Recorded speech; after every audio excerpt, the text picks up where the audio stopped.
नमस्कार दोस्तों, आप सभी का आपके YouTube channel GM education online class में हार्दिक स्वागत है, हार्दिक अभिनंदन है। दोस्तों आप सभी का एक बार फिर से मिशन 100 भाग 1A में आपका हार्दिक स्वागत है। दोस्तों जो इस चैनल पे नए हैं वो सबसे पहले चैनल को सब्सक्राइब कर लें ताकि आने वाले वीडियो का नोटिफिकेशन सबसे पहले आपको मिल सके। दोस्तों ये जो मिशन 100 है वो मैं एक बार फिर से बता देता हूँ, वो आप सभी बच्चों के लिए है ताकि आप अच्छे नंबर बना सको और साथ में वे बच्चे जो मैथ के अंदर अपनी आस और उम्मीद खो रखी है या उनका ऐसा लग रहा है कि वो पास कैसे होंगे, उनके लिए बेहतर साबित होने वाला वीडियो है। दोस्तों हमने 4 क्वेश्चन कर लिए थे इससे पहले वाली वीडियो के अंदर। अब देखिए पांचवा क्वेश्चन है अभाज्य गुणनखंड विधि द्वारा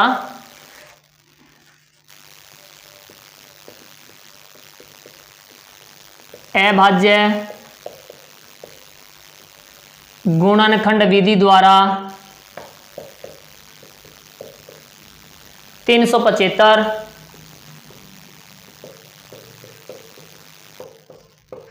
और 675 का HCF ज्ञात कीजिए। ये 1 नंबर का क्वेश्चन है। अभाज्य गुणनखंड विधि द्वारा 375 और 675 का HCF ज्ञात करना है, जो कि बोर्ड के एग्जाम 2016 के अंदर आया हुआ क्वेश्चन है ये।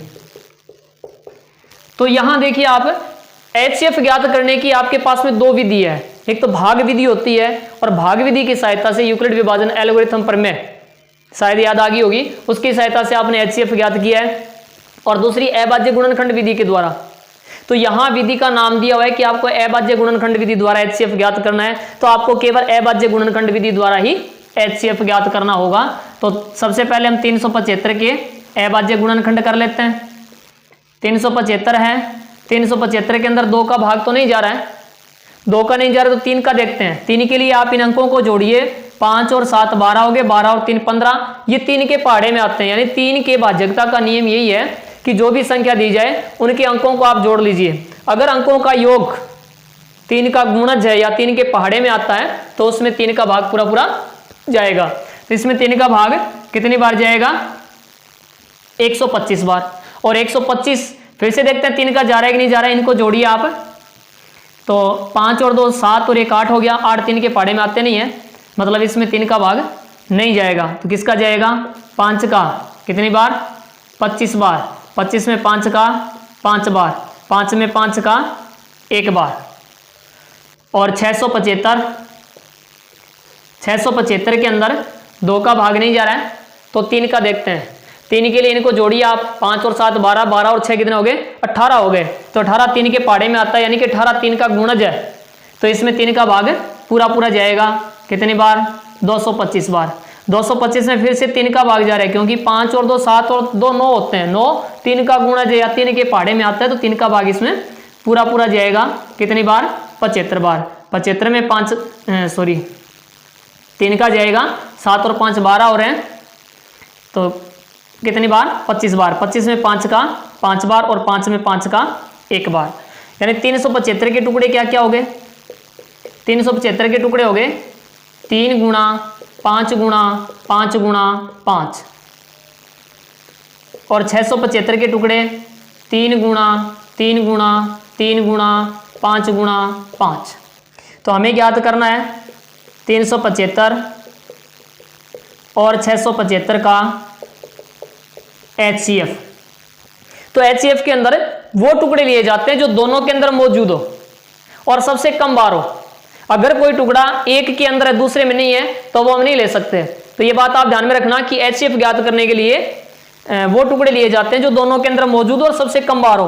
अब देखिए आप यहाँ 3 1 बार है और इसमें कितनी बार है? 1 2 3 3 बार है, तो ज्यादा बार नहीं ले सकते, हमें कम बार वाला लेना है। और गुणा 5 या 3 बार है या 2 बार है, कितनी बार लेंगे हम? 2 बार लेंगे। तो कितना हो गया? 75। यानी कि 375 और 675 का HCF कितना हो गया? 75 आ गया। अभाज्य गुणनखंड विधि के द्वारा हमने HCF ज्ञात किया है। ये 1 नंबर का क्वेश्चन था जो बोर्ड के एग्जाम 2016 के अंदर आया हुआ क्वेश्चन है। ये बिल्कुल एक ऐसे ही क्वेश्चन और है अभाज्य गुणनखंड विधि द्वारा। छठा क्वेश्चन है अभाज्य गुणनखंड विधि द्वारा अभाज्य गुणनखंड विधि द्वारा 96 और 404 का HCF ज्ञात कीजिए। HCF ज्ञात कीजिए कौन सी विधि द्वारा?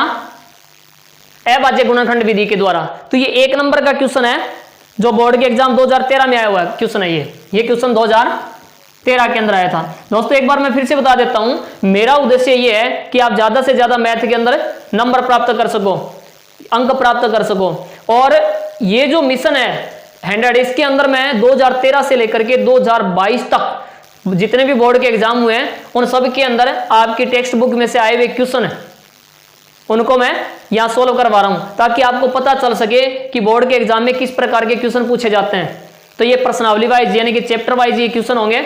तो देखिए, अभाज्य गुणनखंड विधि के द्वारा 96 और 404 का HCF कैसे ज्ञात करते हैं। सबसे पहले आप 96 के टुकड़े कर लीजिए। 96 में 2 का भाग जा रहा है कितनी बार? 48 बार। 48 में 2 का 24 बार। 24 में 2 का 12 बार। 12 में 2 का 6 बार। 6 में 2 का 3 बार। 3 में 3 का 1 बार। और 404 के अंदर 2 का भाग 202 बार जाएगा, फिर 2 का 101 बार जाएगा, फिर 101 का 1 बार जाएगा। यानी कि 96 के टुकड़े क्या क्या हो गए? 1 2 3 4 5, 5 बार तो 2 आ गया। 2 गुणा 2 गुणा 2 गुणा 2 गुणा 2 और गुणा 3। और 404 के टुकड़े क्या हो गए? 2 गुणा 2 गुणा 101। मैंने आपको बताया था कि जब हमें HCF ज्ञात करना हो, क्या ज्ञात करना हो? HCF, तो वो टुकड़े लिए जाते हैं जो दोनों के अंदर मौजूद हो और सबसे कम बार हो। जैसे देखिए यहाँ पे 2 5 बार है और यहाँ कितनी बार है? 2 बार है। दोनों के अंदर मौजूद है और कम बार कितनी बार है? 2 बार। तो कौन से टुकड़े लेंगे हम? 2 बार वाले लेंगे हम। अब रही बात 3 की, 3 यहाँ 1 बार है, इसमें है नहीं तो नहीं ले सकते, क्योंकि वो टुकड़े लिए जाते हैं जो दोनों के अंदर मौजूद हो। 101 यहाँ इसमें नहीं है तो हम 101 को नहीं ले सकते। तो इनका HCF क्या हो गया? 4 हो गया। इसको उतार लीजिए या फिर इसका स्क्रीनशॉट ले लीजिए।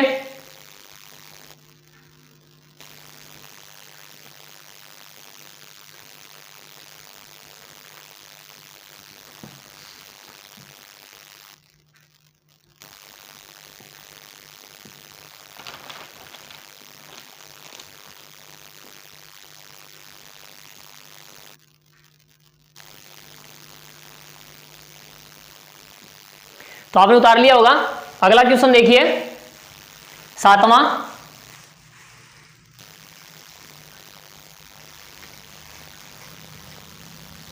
क्वेश्चन है संख्याओं 180 72, संख्याओं 180 72 और 252 का HCF ज्ञात कीजिए। यहां पे अब तक हमने जो HCF ज्ञात करना सीखा है वो 2 संख्याओं का सीखा है, लेकिन यहां इस क्वेश्चन के अंदर 3 संख्या दी गई है, 180 72 252। इनका HCF ज्ञात करना है और साथ में इनका LCM ज्ञात करना है। HCF व LCM ज्ञात कीजिए। क्या क्या ज्ञात करना है हमें? HCF और LCM ज्ञात करना है। और ये 2 नंबर का क्वेश्चन आया था 2014 के अंदर। ये 2014 में आया हुआ क्वेश्चन है, 2 नंबर का क्वेश्चन है। इसके अंदर कितनी संख्या दी गई है? 3 संख्याएं दी गई है। तो 3 संख्याओं का HCF ज्ञात करने सबसे पहले हम तीनों के टुकड़े कर लेते हैं। 180 के अंदर 2 का भाग 90 बार जाएगा। 90 में 2 का भाग 45 बार। 45 में 3 का 15 बार। 15 में 3 का 5 बार। 5 में 5 का 1 बार। तो 72 के अंदर भी 2 का भाग जा रहा है 36 बार। 36 में 2 का जा रहा है 18 बार। 18 में 2 का 9 बार। 9 में 3 का 3 बार। 3 में 3 का 1 बार। 252, इसमें 2 का भाग जा रहा है कितनी बार? 126 बार। इसमें 2 का भाग जा रहा है कितनी बार? 63 बार। 63 के अंदर 3 का भाग जा रहा है कितनी बार? 21 बार। 21 में 3 का 7 बार और 7 में 7 का एक बार जा रहा है। तो 180 के टुकड़े हो गए, 180 के अंदर 2 का भाग 90 बार गया, 90 में 2 का 45 बार, 45 में 3 का 15 बार, 15 में 3 का 5 बार और 5 में 5 का 1 बार।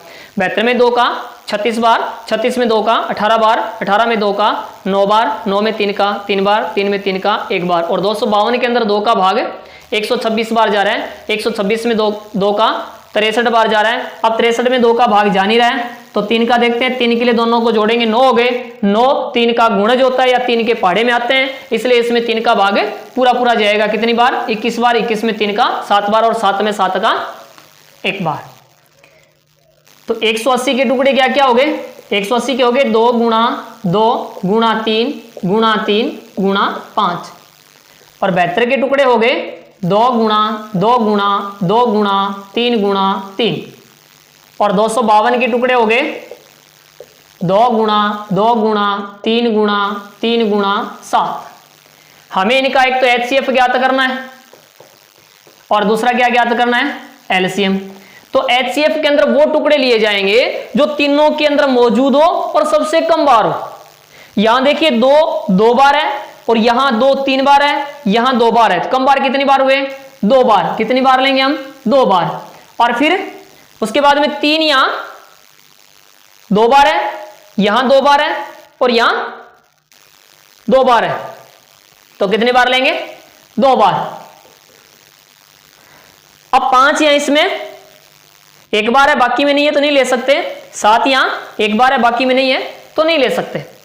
तो इनका HCF कितना हो गया? 3 को 3 से गुणा करो 9, 9 को 2 से गुणा कर दो 18, 18 को 2 से गुणा कर दो कितना आ गया? 36 आ गया। अब LCM मतलब HCF तो आप अच्छी प्रकार से सीख गए होंगे, लेकिन LCM के अंदर वो टुकड़े लिए जाते हैं जो तीनों के अंदर मौजूद हो या ना हो, उसे कोई फर्क नहीं पड़ता, लेकिन सबसे ज्यादा बार आए हैं वो लेने होते हैं। देखिए 3 इसमें 2 बार है, इसमें 3 बार है, कितनी बार लेंगे हम? 3 बार। कितनी बार? 3 बार। 3 यहां 2 बार है और यहां भी 2 बार है और यहां भी 2 बार है, तो कितनी बार लेंगे हम? 2 बार। और 5 यहां 1 बार है बाकी में है नहीं, तो लेकिन है तो ज्यादा बार है, इनके अंदर तो 0 0 बार है, इसमें 1 बार है, ज्यादा बार वाला लेना है तो 1 बार ले लेते हैं 5। और 7 भी 1 बार ही है। अब इनको गुणा करवा देते हैं। 7 को 5 से गुणा करो 35 हो गया, 35 को 3 से गुणा करो 105 हो गया, 105 को 3 से गुणा करो 315 हो गया, 315 को 2 से गुणा कर दो 630 हो गया, 630 को 2 से गुणा करो 1260 हो गया, 1260 को 2 से गुणा कर दो,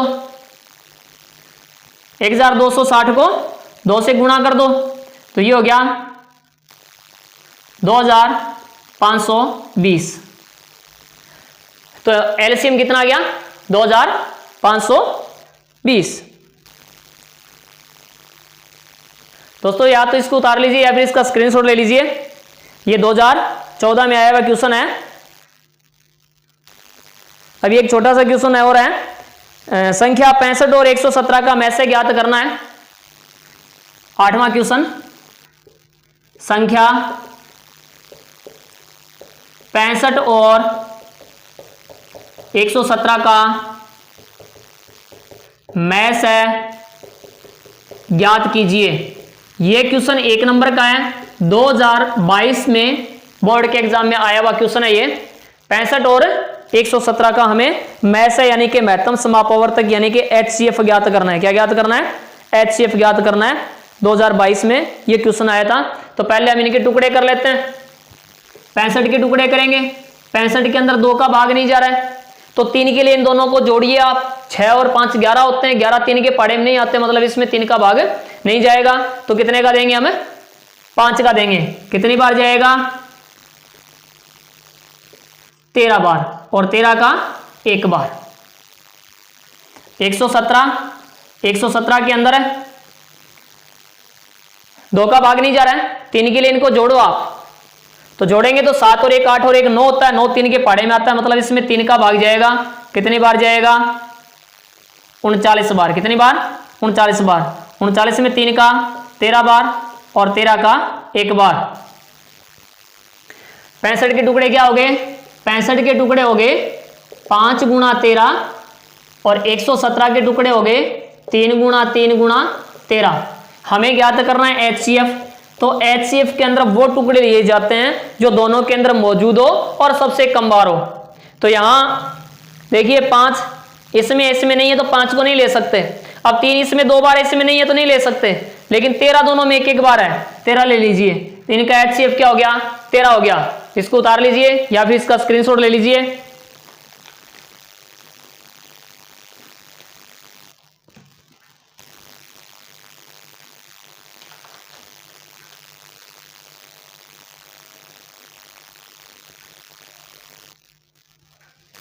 अगला क्वेश्चन देखिए,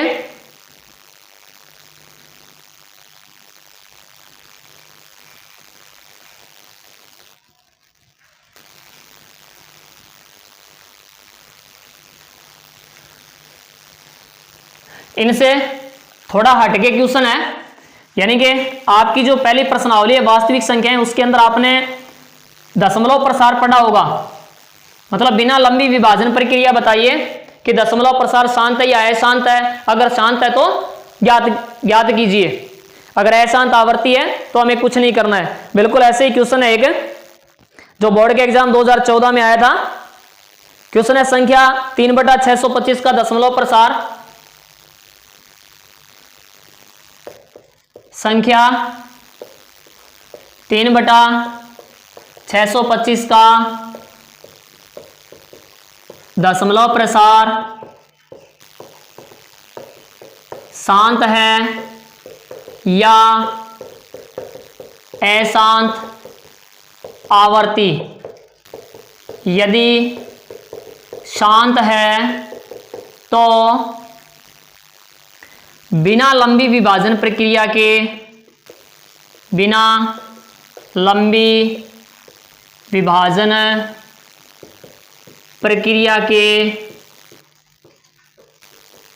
दशमलव प्रसार ज्ञात कीजिए।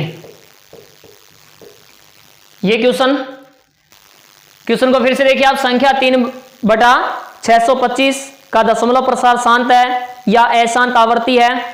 अगर शांत है तो बिना लंबी विभाजन प्रक्रिया के इनका दशमलव प्रसार लिखना है।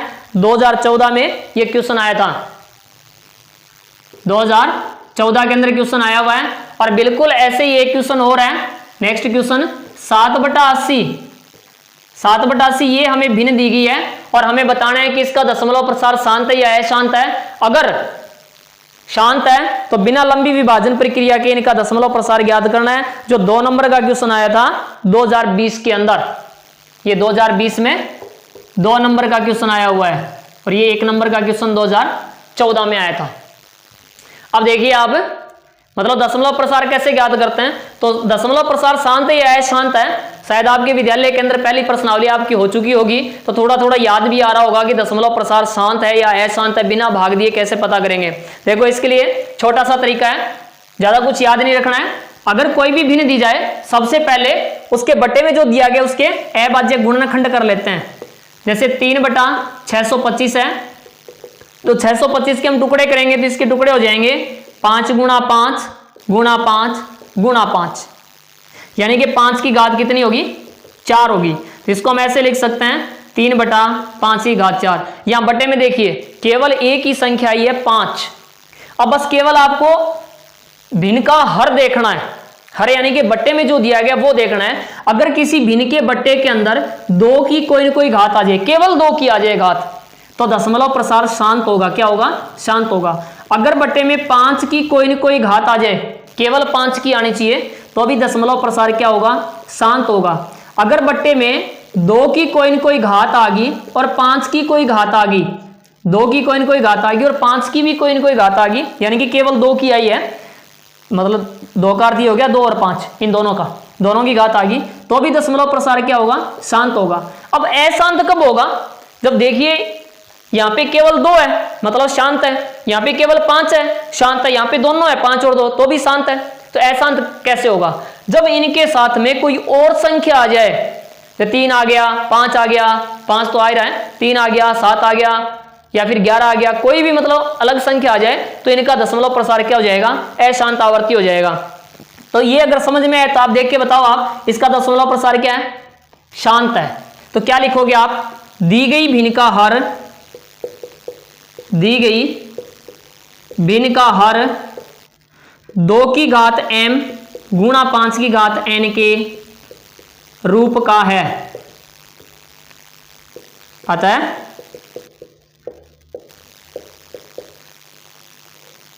दशमलव प्रसार शांत है।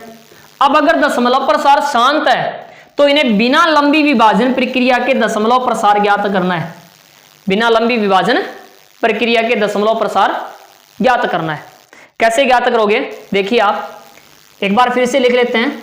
3/625 बराबर 3 बट्टे में जो दिया गया है उसके अभाज्य गुणनखंड करके उस गुणनखंडों को घातों के रूप में लिख लिया। अब आपको करना क्या है, यहां 5 की जितनी घात है उतनी 2 की घात करनी है। 5 की जितनी घात है उतनी 2 की करनी है और गुणा करवाना है। तो यहां भी 2 की घात 4 कर दें। अगर नीचे गुणा करवा रहे हो तो ऊपर भी आपको गुणा करवाना होगा। तो 2 की घात 4 का मतलब क्या हो गया? 2 गुणा 2 गुणा 2 गुणा 2 यानी कि 16। 2 दुए 4 दुए 8 दुए 16। तो ऊपर क्या आ गया? अंश की जगह 3 गुणा 16 और बट्टे में देखो 5 और 2 दोनों की घात एकदम सेम है। 4 4 तो हम इसको ऐसे लिख सकते हैं। अब देखिए आप ये 16 को 3 से गुणा करेंगे तो 48 हो गया। बटे में 10 की घात कितनी होगी? 4। 5 दुए 10, 10 की घात 4। अब 10 की घात 4 है तो 10 को गुणा के रूप में 4 बार लिखेंगे तो ये आ जाएगा 10,000। अब देखिए बट्टे में 1 के बाद में कितने जीरो है? 4 जीरो है। कितने जीरो है? 4 जीरो। तो ऊपर जो संख्या दी गई है उसमें दाईं तरफ से 4 अंक छोड़ के दशमलव लगा देंगे। 1 2 3 4 यहां पे दशमलव लगा देंगे तो 3/625 का दशमलव प्रसार क्या हो गया? 0.0048 हो गया। अब ये और देख लीजिए आप 7/80 इसका दशमलव प्रसार शांत है या अशांत है ये हमें ज्ञात करना है। अगर शांत है तो बिल्कुल ऐसे हमें दशमलव प्रसार ज्ञात करना है। इसके लिए क्या करेंगे? 7/80 है तो 7 बटे में जो दिया गया है उसके अभाज्य गुणनखंड कर लेते हैं। देखो 80 के टुकड़े करने हैं। 80 में 2 का भाग 40 बार, 40 में 2 का 20 बार, 20 में 2 का 10 बार, 10 में 2 का 5 बार और 5 में 5 का 1 बार। यहां 2 की घात कितनी होगी? 1 2 3 4। 2 की घात 4 होगी और 5 की घात कितनी होगी? 1 होगी। तो मैंने आपको बताया था कि बट्टे के अंदर अगर केवल 2 आ जाए या फिर 5 आ जाए या फिर 5 और 2 दोनों आ जाए तो दशमलव प्रसार शांत होता है। और यहां पे दोनों आए हैं, इसका अर्थ ये हुआ कि दशमलव प्रसार शांत है। तो लिखेंगे दी गई भिन्न का हर 2 की घात m गुणा 5 की घात n के रूप का है। अतः दशमलव प्रसार क्या है? शांत है। अब अगर दशमलव प्रसार शांत है तो दशमलव प्रसार ज्ञात कीजिए। ये मैंने इसलिए करवाया क्योंकि थोड़ा सा उससे अलग है। अलग कैसे है?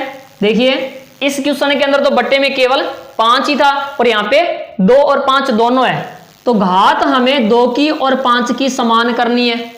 यहाँ पे तो 2 की घात 4 है और यहाँ 5 की घात कितनी है? 1 है। कम कितनी रहेगी? 3 रहेगी। तो 5 की घात 3 से यहां गुणा करवा दो और 5 की घात 3 से ऊपर गुणा करवा दो। तो 7 गुणा 5 की घात 3 का मतलब हो गया 5 गुणा 5 गुणा 5। 3 बार गुणा करेंगे तो कितना आएगा? 125। तो 7 गुणा 125 बटे में देखो यहाँ 2 की घात 4 है और 5 की घात भी 3 और 1 कितनी होगी? 4 होगी। तो 125 को 7 से गुणा कर देते हैं।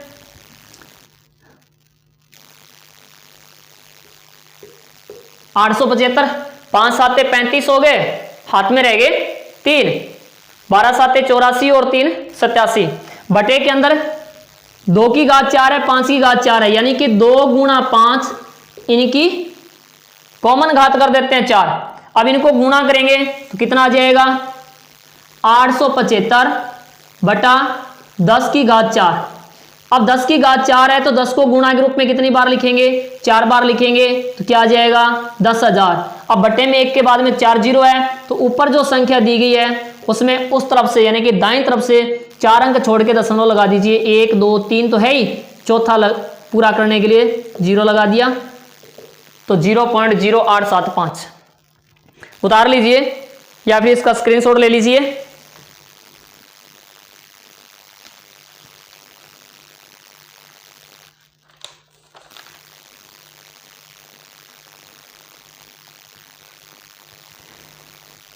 तो दोस्तों ये HCF और LCM इनसे संबंधित इतने ही क्वेश्चन हैं जो कि 2013 से लेकर के 2022 तक बोर्ड के एग्जाम में आए हैं। अब दोस्तों नेक्स्ट वीडियो के अंदर हम जो अंडरूट की संख्या है, जैसे अंडरूट 2 सिद्ध कीजिए कि अंडरूट 2 एक अपरिमेय संख्या है, सिद्ध कीजिए कि अंडरूट 5 एक अपरिमेय संख्या है, सिद्ध कीजिए अंडरूट 3 एक अपरिमेय संख्या है, सिद्ध कीजिए अंडरूट 6 एक अपरिमेय संख्या है, या फिर सिद्ध कीजिए 7 अंडरूट 5 एक अपरिमेय संख्या है, या फिर 6 + 2 अंडरूट 3 अपरिमेय संख्या है।